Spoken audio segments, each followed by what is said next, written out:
Ready? Yep. No.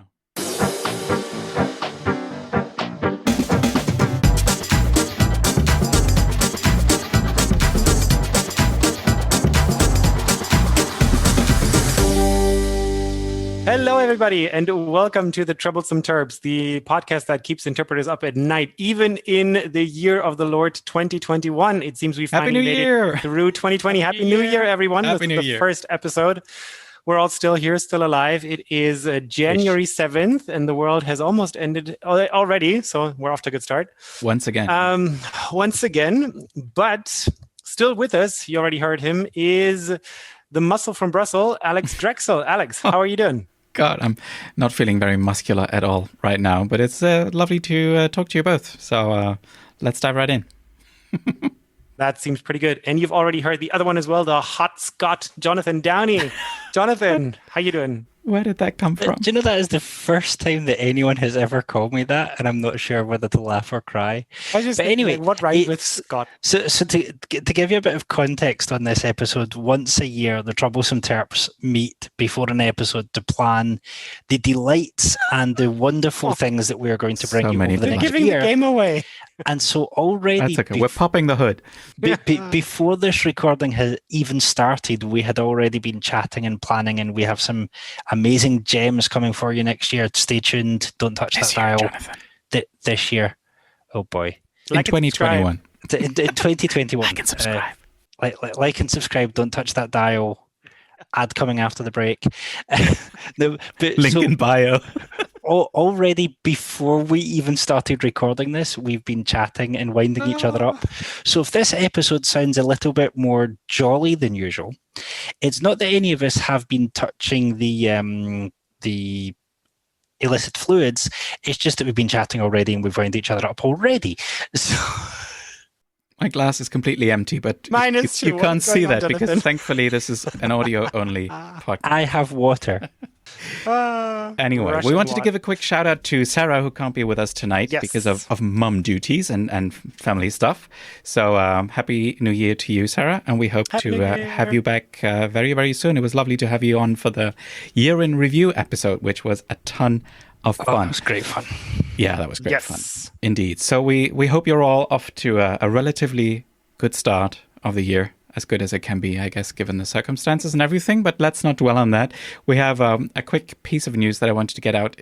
You now have the possibility, and you may have seen it already on the website, actually, to give us some money because we would actually like to have proper transcripts done for each and every episode, which is great for us to be able to go back to earlier episodes. Great for you to be able to go back to episodes. Accessibility. And it's great for accessibility, of course. And it might be interesting to people doing research. I hear there's such a thing. There are people who do research, apparently. I don't know why, but they do. And they might find the transcripts helpful.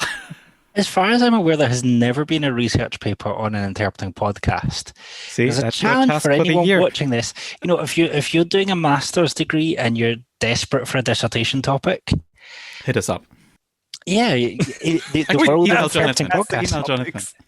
I could give you some interpreting podcast topics. Yes, he has some troublesome topics up his sleeve. Yeah.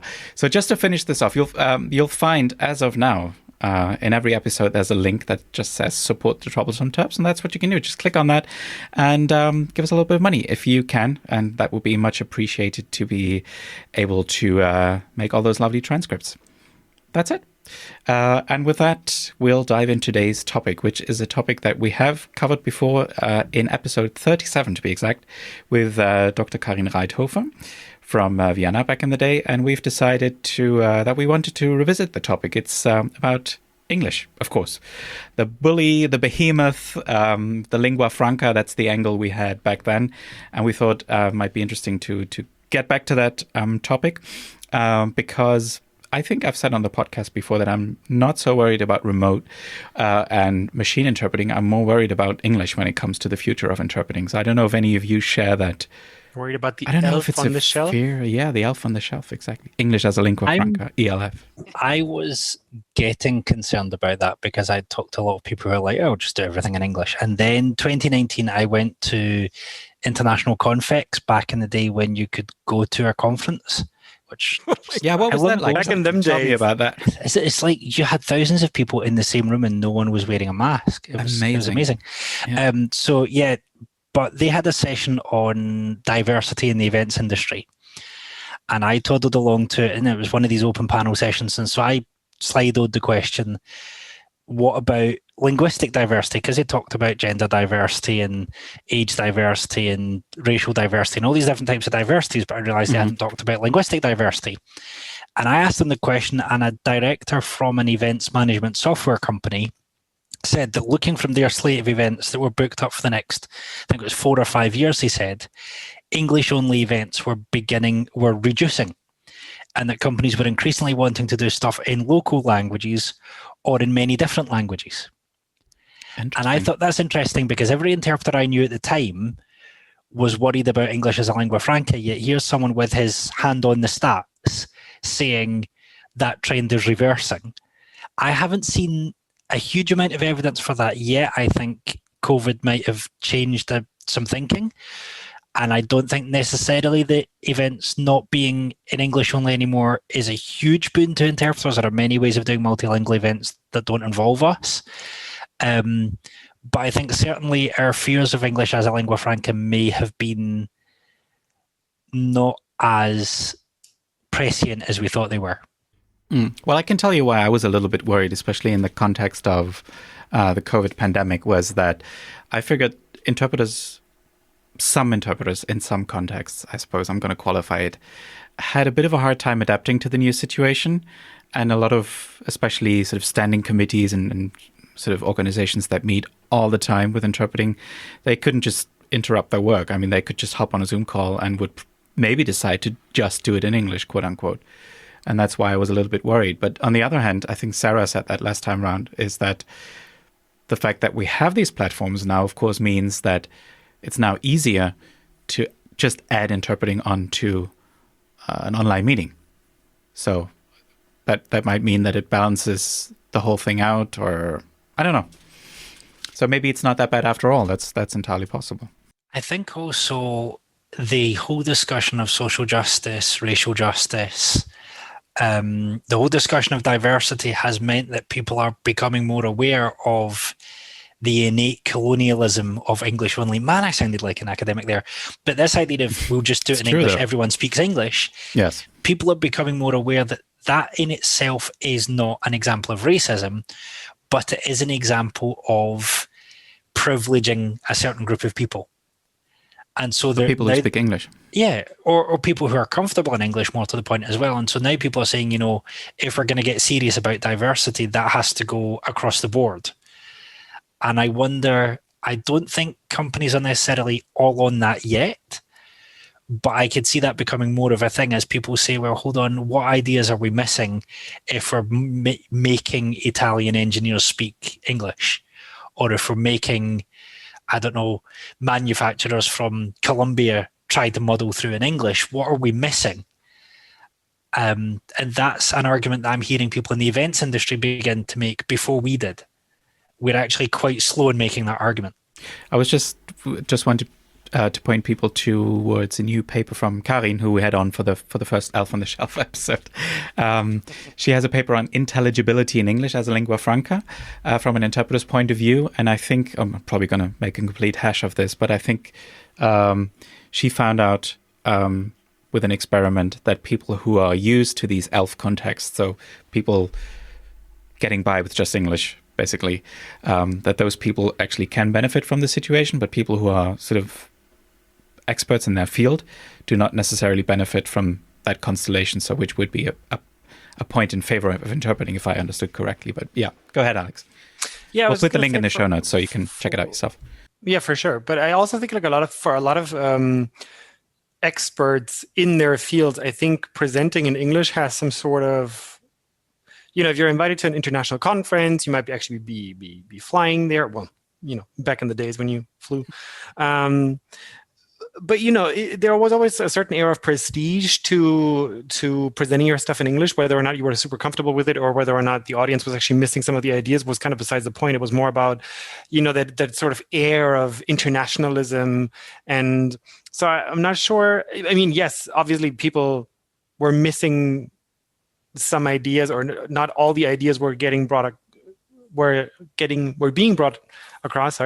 If somebody had to speak English, but I think there was always something kind of alluring to doing an international presentation in front of an international audience in another country, and then you have to speak English, and you're like, okay, this is important. I'm important. The have to is interesting, though, because there's often a fair amount of pressure involved. Yeah, for sure. Of course, everybody's fine with English, right? And then, who's going to say no? Right. That actually also goes to the flip side. I mean, especially in Germany, when interpretation is being offered at conferences and the spoken language is English, tons of people will not get the interpretation headsets because, everybody speaks English. And then afterwards, in the almost coffee break, shame attached to it, right? Exactly. People are ashamed if they actually get the interpretation. And then in the coffee break, you actually overhear people and they're like, oh yeah, I didn't get that. Like, what was the actual point? What were they saying? So, it's a great bonding moment. Yeah. But oftentimes you actually find out after the fact that, oh yeah, not everybody spoke English, but then people are kind of afraid to admit it. So the story that I often tell as often as I can is I was at a construction conference and there were 2 Italian delegations there, both in the same industry. The first lot decided we're going to do the prestige thing, we're going to speak in English. And have you ever seen people so bored with a presentation that literally like playing anything on their phone was better than the presentation?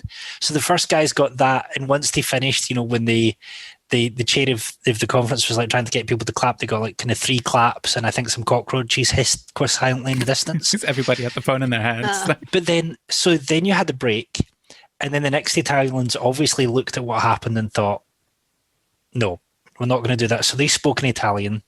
The Italian booth did an incredible job of taking a presentation that was both emotional and technical, rendering it into some of the most beautiful English that I've heard, which then obviously we took really. Yeah. And the next lot not only got a massive kind of huge applause, but you couldn't get to their stand at the next break. Everyone was really wanted to talk to them, whereas the poor guys who went first and spoke in English, you could have had 100 people at their stand. There was so much space. And that basic, that's the story that I tell people, say, if you're not speaking in the language where you can make an impact, you're losing out big time, and people begin to think differently when you go that way. It's again, I know I've said this before, but if we talk in terms of value, in terms of the difference it makes to the person speaking, you can begin to reverse the prestige thing.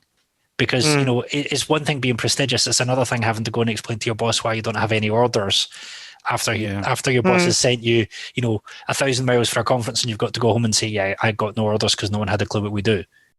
There's a different angle to the prestige thing, just to add that, is also that starting at a certain diplomatic level, or I don't know, maybe even corporate level, I'm not so sure, is then the prestige is actually attached to using an interpreter. Is that you can afford it, you can bring an interpreter, and you have the prestige to be allowed, quote unquote, to speak whatever it is you speak and have that interpreted into another language. So that's interesting as well.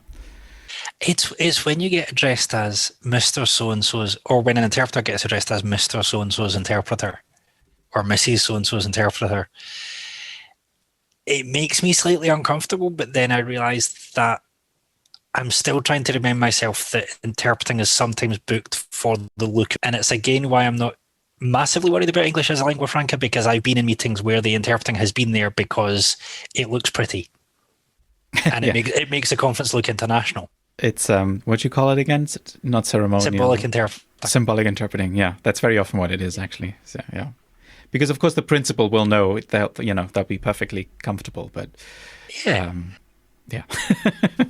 Am I the only interpreter who's done a meeting and realised that none of the headsets have ever left the charging station? Oh no, my God, it happened to all of us so many times. It is the worst. You spent like the first session looking around from the booth going, yeah.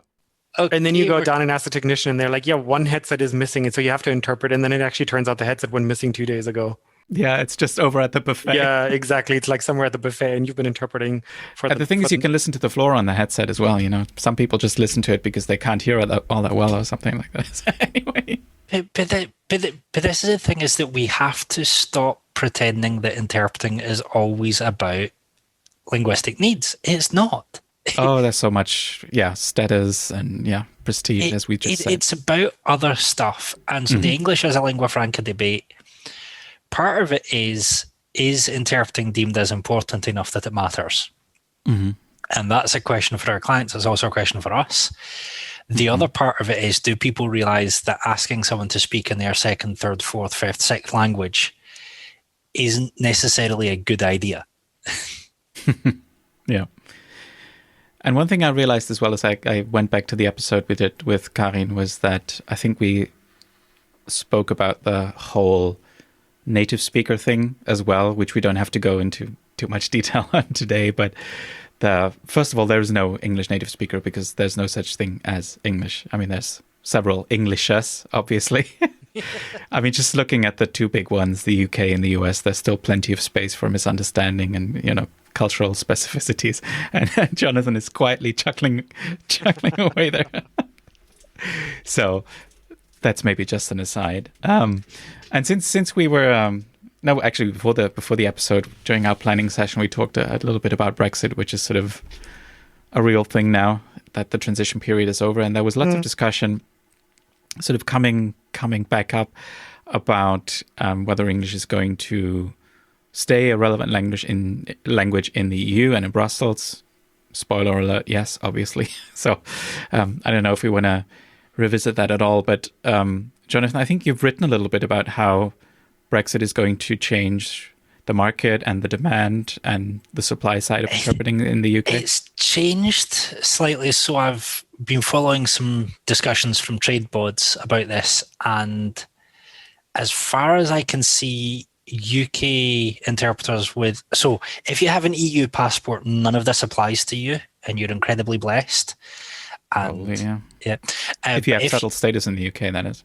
Yeah, but if you just have a UK passport, it seems like theoretically you can interpret still in the EU. Some countries are putting in economic whatever.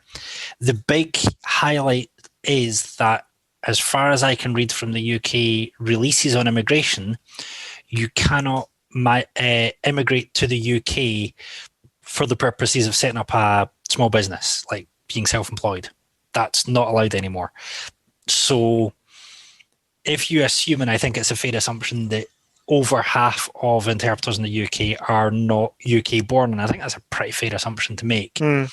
Yes, then definitely. You have a reduced supply coming, because unless there's a miraculous increase in staff jobs, there are going to be fewer interpreters moving to the UK. It's not hugely clear where UK interpreters can go to the EU. I didn't see a whole lot of stuff about whether EU interpreters can come to the UK. That's still, I haven't seen any final confirmation on that. The answer could be maybe. But even still, if you're going to have like an economic needs assessment, or you're going to have some kind of paperwork to do.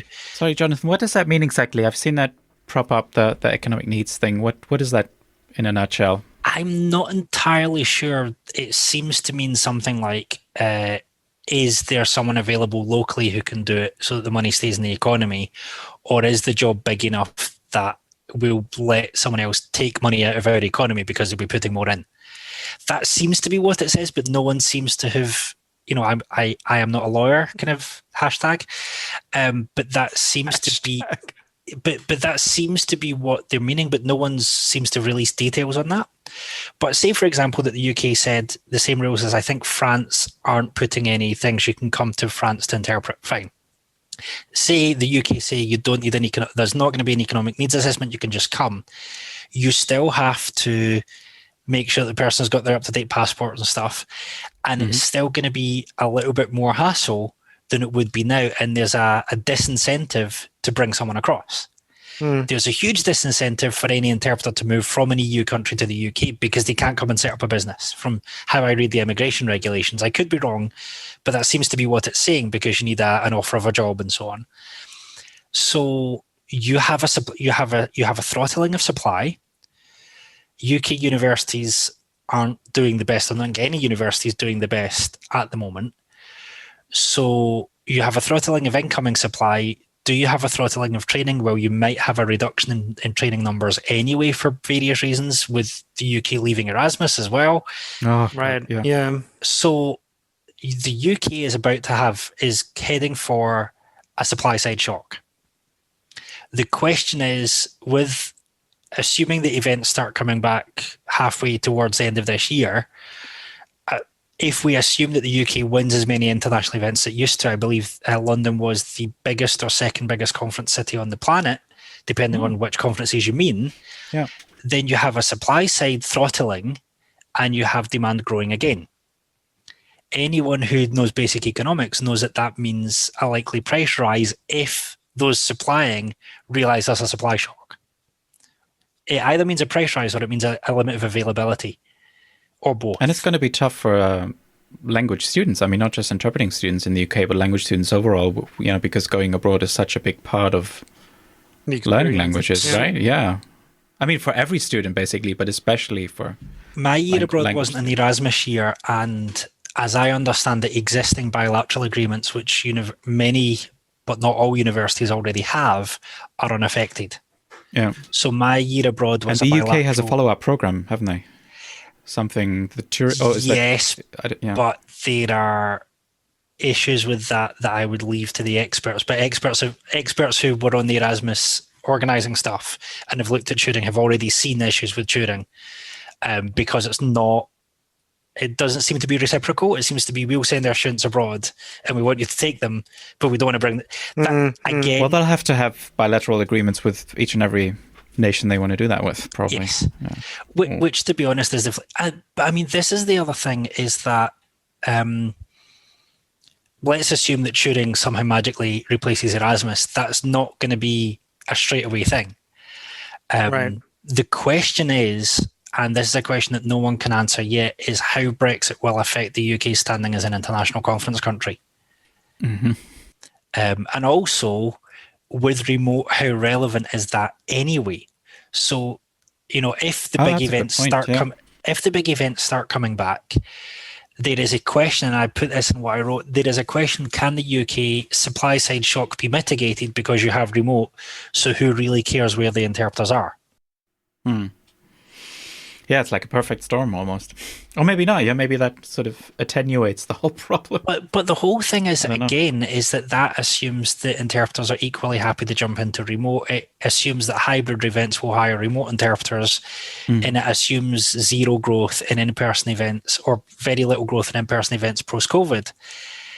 I can see logical issues with any of those being correct. Yeah. Assume in-person events come back, I don't know, towards the end of this year, 2021, if you see any growth in in-person events at all, I don't think any interpreter that I know, well, I mean, a lot of interpreters are really busy. I know a lot of interpreters who've had very little interpreting work at all, but I've seen an uptick in demand already.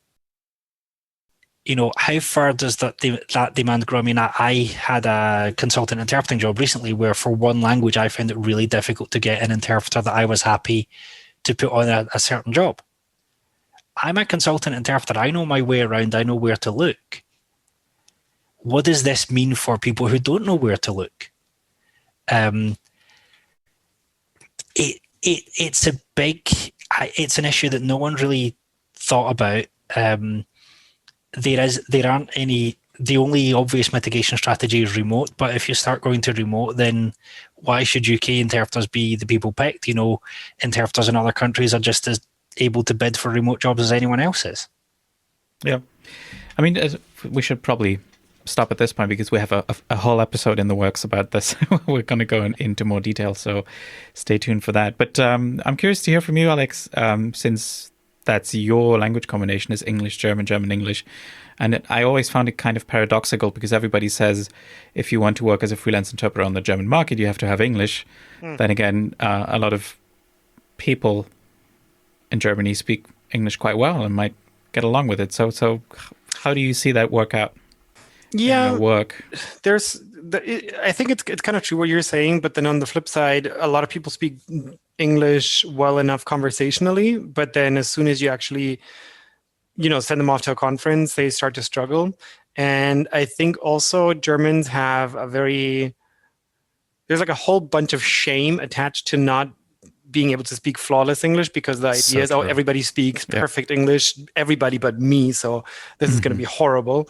Which isn't true, but that's what everybody thinks. Exactly, totally. Yeah. And I have found that if you don't have at least an English C in Germany, you probably will, or you probably have missed out on jobs. I think that is something that probably everybody has experienced at some point. Certainly me in my consulting career, I need a lot of English C's at least.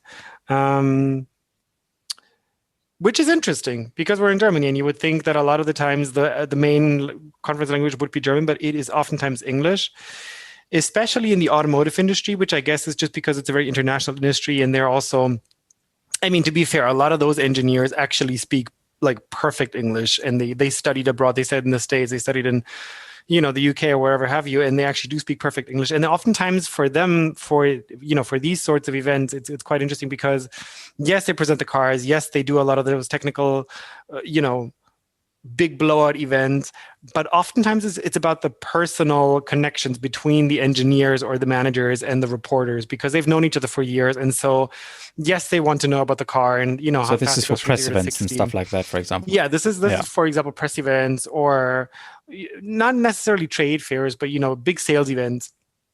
And for them, it's not necessarily just about the technical information. It's about, I don't want to say schmoozing the journalists, but, well, I think it sort of is, because it's like, hey, how is your wife? How have you been? How did you like that event? Oh, and I saw you went here and there. How have you, like all that stuff, which is kind of, this isn't what we would interpret even. This happens, over dinner or, in the coffee breaks. And I think in those kinds of situations, the English is very important. And it's interesting to see that I think for those reasons, a lot of those events oftentimes are held in English, even in non-English speaking countries, because it just makes people more comfortable, because it's easier to schmooze the people if you actually speak their language. And there's quite a few companies as well who run their operations in English, even in Germany. There's universities offering more lectures in English as well for international students. So lots of things sort of changing, right? I think. Yeah, I think so too. I absolutely agree. I think, English is a lingua franca. I'm not too worried about it, period. But I do see that there is sort of, people, we touched upon it with Brexit and everything, and there was a whole idea of is English going to go away? Is it going to become less important internationally? I don't think so. I mean, there's statistics saying, oh, English is the language of the internet, and that used to be the case. And I dug up some statistics here where it said that the level of English language content actually dropped down to like about 40% in the mid 2000s, which was shocking to me when I found that out. But it is definitely here to stay. Like, there is no way of kind of getting rid of English. I mean, I guess it wouldn't be unprecedented, because at one point in time, French was kind of the lingua franca of the world. Yeah, and that kind of was replaced. Yeah. So German used to be the language of science. Yeah, well, long time ago. There you go. So I guess it's not unprecedented, and it could be replaced at some point, but that won't happen because of Brexit. That's not going to happen because of an overnight process. I think also with English, we need to not detach a language to a country. Yes. And this is the mistake that's being made in a lot of places, is the UK is doing this, America is looking like this, therefore English changes. Well, there are now, there are way more speakers of English in India than there are in the UK. Just as a thing. I think if English loses its prestige as a lingua franca or its place, and I could see ways that it would, I wonder if, because of the rise of automated speech translation, the rise of machine translation, that we could see a world with multiple languages rather than a single lingua franca, because a single lingua franca makes sense when translation and interpreting are energetically and economically expensive. So when it costs thousands of pounds to get interpreters in and it's a pain in the bum to find a translator, a lingua franca makes sense. When you can grab your phone and have a basic conversation using Google Translate, the position of a lingua franca isn't as important. I'm not saying that they're going to replace this. I'll be discussing that in an upcoming presentation.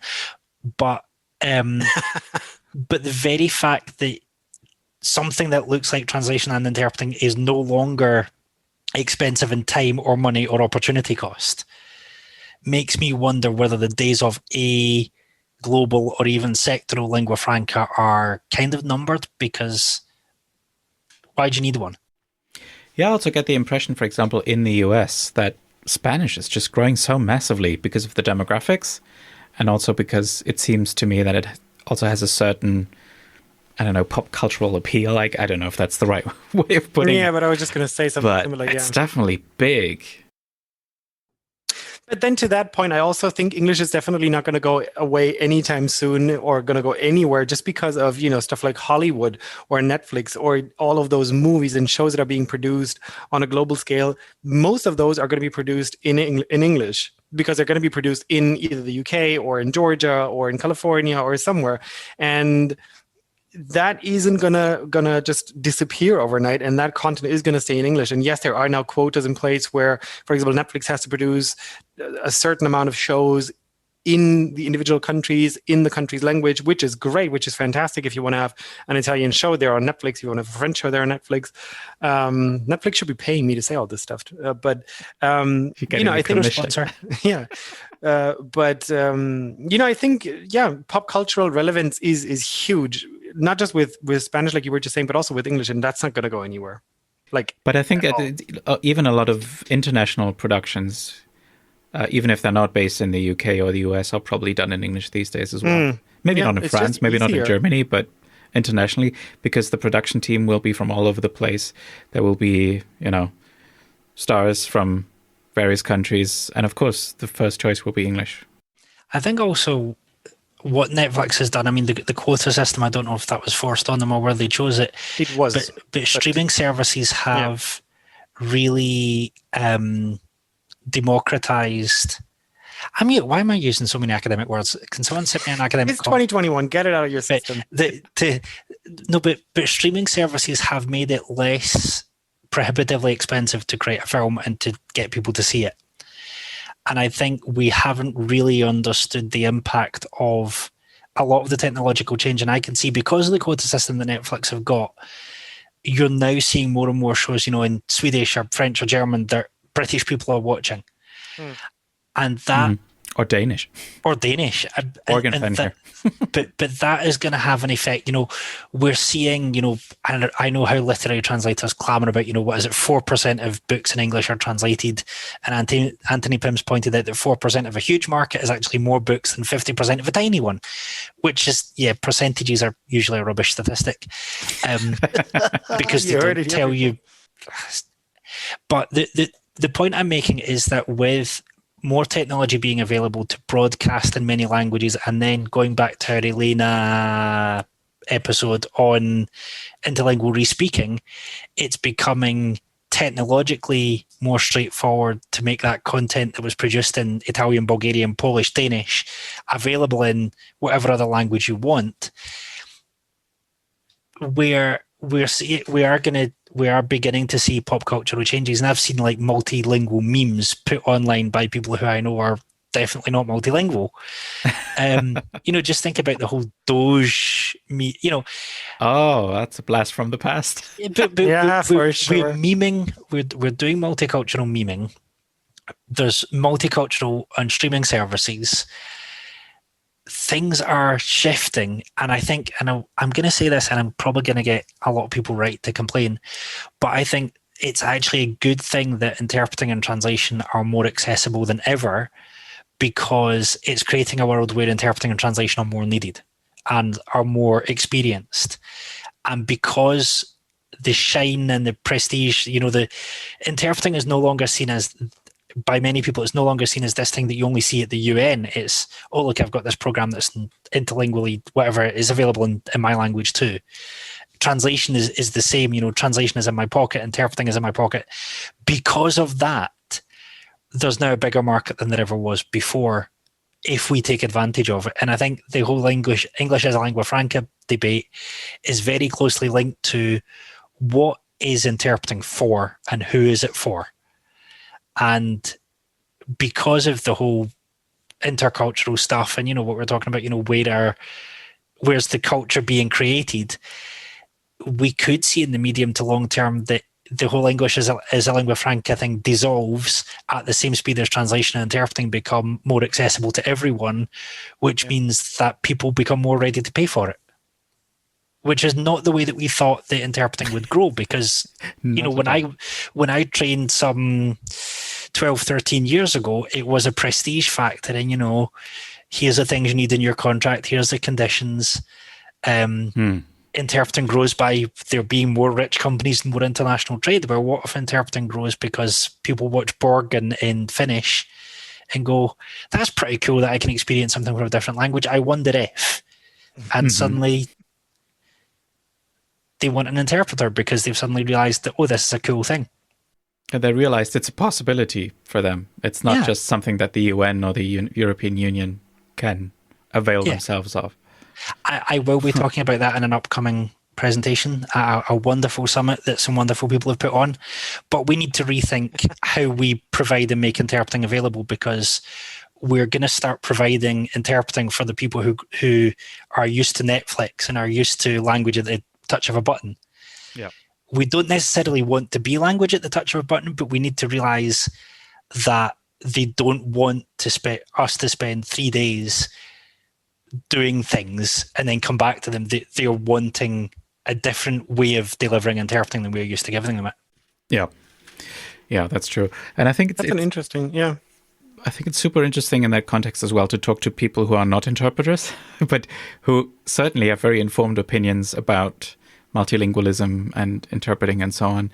And just as a little plug, I had a very interesting online discussion the other day, a couple of weeks ago actually, with Dave Keating, he's from the US. He's a journalist who's based in Brussels. He's lived in Italy before, I think, and he's definitely very cosmopolitan. And we talked about the future of English sort of as it pertains to the EU bubble, if you will, and journalism in Brussels and so on. That was super interesting because we tried to set it up as a bit of a sort of pro-contra thing. So I was, of course, in favor of interpreting and multilingualism, and he would sort of argue the other side. But we very quickly found a middle ground where we said that, of course, interpreting makes sense for certain situations, but let's not fool ourselves. English is just huge. And we talked about interesting things like, going back to the whole culture theme. For example, we talked about Eurovision. He's a big fan of the Eurovision Song Contest. And there's... Who isn't? Yeah, well, let's not get into that. I can enjoy it, but I'm definitely not as huge a fan as Dave is. And actually, there are a lot of interpreters who are big fans of the ESC, so that's true. But we talked about how language in the Eurovision Song Contest developed because, of course, in the early days, every country would sing in their own language. And that has changed. I mean, almost 100%. I think he had some statistics. So if you're interested in that, go back and actually, in any case, go back and watch the video. It's really interesting, I think. So most of the stuff now, most of the songs are in English these days, which is really interesting. But everybody knows what douze points means. Even if you don't speak a word of French, everybody knows what douze points. The token French phrase. Yes, the token that gets thrown around, yeah. In the UK, everyone knows what nil point is because that's what the UK usually gets. Ooh. Oh, it is shame. Nice. But yeah, culture is definitely a huge factor in that. So definitely something to keep an eye on. And Alex, you have some figures here as well for us. I do. I looked up some stuff. Yeah, what's up with that? Yeah, I don't know. I just figured, I would come semi-prepared. Oh, this is... So there's like English on the internet. Yeah. So I already talked a little bit about the English on the internet and how that reduced from like some 90% of all the content online was in English. So we already covered that. And there's also a business angle on English because a 2014 survey, so not necessarily the freshest survey out there, but it's what I've found. Found that nearly 60% of respondents either spend more time on sites in their own language than they do in English, or boycott English language URLs altogether. And the same goes for spending money on websites that are not in their language. Some people don't actually visit their language sites, if that makes any sense. Yeah. Advisory, so of course, if you so if you want to make business, you need to have multilingualism because some people will simply not go for English. And this is just a very basic consumer decision. This is for online shops or whatever. But even if you're going for international business, at conferences or at trade fairs, what is that sentence? There's a phrase. It's old and cheesy, but it's is like is that the Willy English. Brandt? No, it's like if you speak a language people understand, you speak to their brain. If you speak their language, you speak to their heart, or something like that. Yeah. There's also the Willy Brandt quote, which is kind of overused in interpreting about if I'm selling to you, I need to speak English. If you're speaking to me, dann müssen Sie Deutsch sprechen. Yeah, something like that. Yeah. I like that. We'll put those quotes into the show notes. But yeah, sure. I mean, you can kind of like dub over my bad pronunciation. Yeah. We'll interpret it for sure. No, but I mean, this is where it's really unfortunate that we don't have Sarah around, because she would have a lot to say on this, like localization and yeah. So, Sarah, if you hear this, sorry, we miss you. We miss you. What I'm also going to say is there's another step that I've been doing research on, which I have to be careful because, I mean, some of this is in my thesis anyway. So I specifically studied interpreting, and I studied it in churches, but it seems to apply everywhere. There's a big difference between interpreting because we need it, but we wish we didn't, and integrating interpreting into your organization so that you get the best out of it. Yes. So I'm currently working on a paper with a co-author where we had, I can't even talk about that, but I'm currently working on a paper where that became very clear that you can have kind of, I call it incidental interpreting. You could call it like token multilingualism, where it's like, the equivalent of you go to buildings and the word welcome is in 6 languages, but no one in the building speaks any other language but English. That's so Look how true. multilingual we are. We have welcome in 18 languages, and the people in the room don't actually know what any of them are. But also you can have, and I've been in meetings where it's true. the interpreting is provided because they need it, but they want you to sit in your booth, don't make any trouble, and for goodness sake, don't talk to anyone. Just stay there, just say what you get the just say what the speaker said mentality. Yeah. And we have the booth, so we might as well use them, Yeah. The flip side of that is, I mean, the just say what the speaker said is, we need you, but you're expensive kind of thing. The flip side of that mentality is when you get, and I've had it a few times in my career where people realize, hold on, the interpreters aren't just saying what the speaker said, they're doing something that makes this thing work. When we're the interpreters who make stuff work, we're the interpreters that, they're not going to be interested in machine translation or machine interpreting or that gunk, because we make things work. And I've had one CEO say, we couldn't have done it without you. And it was actually when I did something that some interpreters wouldn't like. But the problem is, and this is actually connected to the English as a lingua franca thing, Ebru Dereker and others has shown that historically interpreters have sold interpreting as we just say what the speaker says. So therefore, whatever that means, we're asking people to throw us in the booth and leave us there and just chuck us a croissant every so often. We historically haven't sold interpreting as we're the people who come and make stuff work, because that's not how we're used to speak. That has changed. Julia Poger and people like that are beginning to change that. But still, if you, I've got an article out in the latest ITI Bulletin, I was looking at agencies and I said, 9 out of the 10 agencies whose website I studied, you could copy and paste the text from one agency to the other and you wouldn't know the difference. Yeah, very true. And it's all processes. It's all say what the speaker said, accuracy, blah, blah, blah, blah, blah. ISO, quality. Yeah, ISO. But to be fair, I think that can be applied to a lot of different industries, because the same goes for, like management presentations. If I took a management presentation from, one automotive company and sent the guy around, just send them around Germany. It could be literally the exact same presentation in every single company and you wouldn't know the difference. So I think part of that is exactly what you were just saying, but part of it is also just people want something familiar. If you're going on a website and you're a newbie, you've never looked for interpreting, and you're comparing websites, you want to see, you want them to hit certain notes, you want to see the ISO. Maybe I'm guessing nobody actually wants to see an ISO certification, because who cares? But it's something that you can tick up the checklist. Exactly. Because they have no idea. And so they're like, oh yeah, but they're all talking about neutrality. They're all talking about ISO. So this must be important. And if everybody mentions it, this must be good. You know what I'm saying? I'm sure that a lot of this stuff, it makes no sense and it doesn't actually say anything. But it's just kind of giving, I don't know, people who haven't worked with interpreters before, it gives them a good feeling. Hopefully. On the other side, I deliberately talk on my website about the difference interpreting can make the businesses and the difference it has made with very, very slightly over-anonymized case studies, and I've had people at business events go, "Oh, I didn't know interpreters did X." And I'm like, that's kind of what we do. And so standing out by saying this is what interpreting does, I think realistically with English as a world language, automated speech translation, if we still are talking about, how we don't make a difference, how we just say what the speaker said, we might as well just give up. Oh, that word just. But I'm not going to rant. But this is my point, is that if we are not convincing clients today that we make a difference, then we're not making a difference. But I think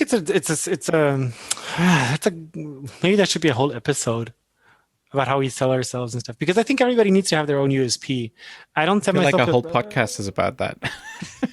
Yeah, it's very true. Yeah, to some extent, absolutely. But I think everybody has to have their own slant, because my whole thing is like, I make it easy. Like for me, if you book me, it's going to be easy. Like, you're not going to have any troubles. It's going to be easy. I'm just going to be not necessarily fun, but I'm going to be fun, and it's going to be easy for you. So that's like my whole selling point. And then your thing is that you make a difference, and you can prove that way. And so I think everybody needs to kind of find their own spin on what we do and then sell it in that way. But if you just say, we just say what the speaker says, I think that's just bad. Yeah. And I think generic marketing is just boring. Well, why even bother spending the time and money on that? Well, the question that we now have to answer, and I don't want to give too much away of my presentation, but the big question that we have to answer, and English as a lingua franca reminds us of this, is why bother? Yeah. And I mean, I'm sure in the European Union, you're just the interpreter, then they might as well just do it in English, right? Yeah, or just like my phone can do just the interpreter basic stuff, as long as you don't say anything too difficult or you're not Scottish. Alaban. Sorry. To be fair, it's gotten better, but I did call up my web post a couple of months ago, my new web post a couple of months ago, and I had to spell out my website name letter for letter. This thing hates Scottish vowels. I was very close to just getting my wife saying, "Helen, could you just say this?" Because she's English. And I've told this. I mean, this is the different Englishies thing. I was on a phone call a couple of years ago, and all I had to say on the phone was yes to this automated system, and it was, "Do you agree to such and such?" Yes. "I'm sorry, I didn't catch that. Do you agree to such and yeah." "Do you agree?" Yeah. So eventually, I gave it to Helen, who has a completely different voice to me. She said yes, and it was fine. I'm like, what did you do? If you can't see, because that's an audio podcast, I was doing my frustration face there. Yeah, I can confirm. Okay, and also the frustration clause. For sure. That's right. Maybe we just wrap up with that. I kind of like that light-hearted end to this somewhat heavy Let's topic. put Sometimes elf back heavy. On the shelf. Yeah. Well, so we're putting the elf back on the shelf. Shout out to Karin. We really encourage you to listen again to the episode we did, number 37, and maybe check out her new paper, which is quite interesting as well. And maybe we can make 2021 the year where you let us know your opinions about the topics we discuss. So you can send us an email to hello@troubleterps.com, or you can contact us on social media. Ideally on Twitter. We're not on LinkedIn, I think. Well, individually, but not as a podcast. Yeah, that's still a thing. We're kind of still on Tumblr. You know where to find us, so do find us. Like and subscribe. And it's been fun. So we're just doing a short and sweet episode to ease us into this exciting new year. And it's been a lot. 2020's been a lot. 2021 has already been a lot. It's just, it's been a year. Just take it easy. Exactly. We'll call it a day for today. Yes, because it's already 11:17. 11. Oh, 11. Nice one, Alex. A call back.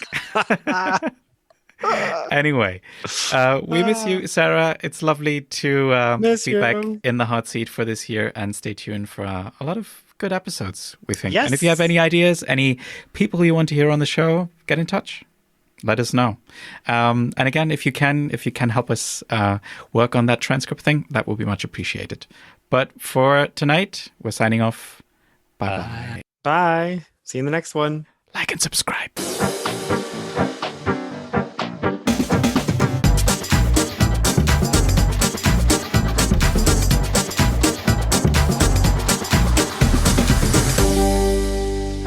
said bye and then I realised that I'm waving to people who are only going to be listening to this.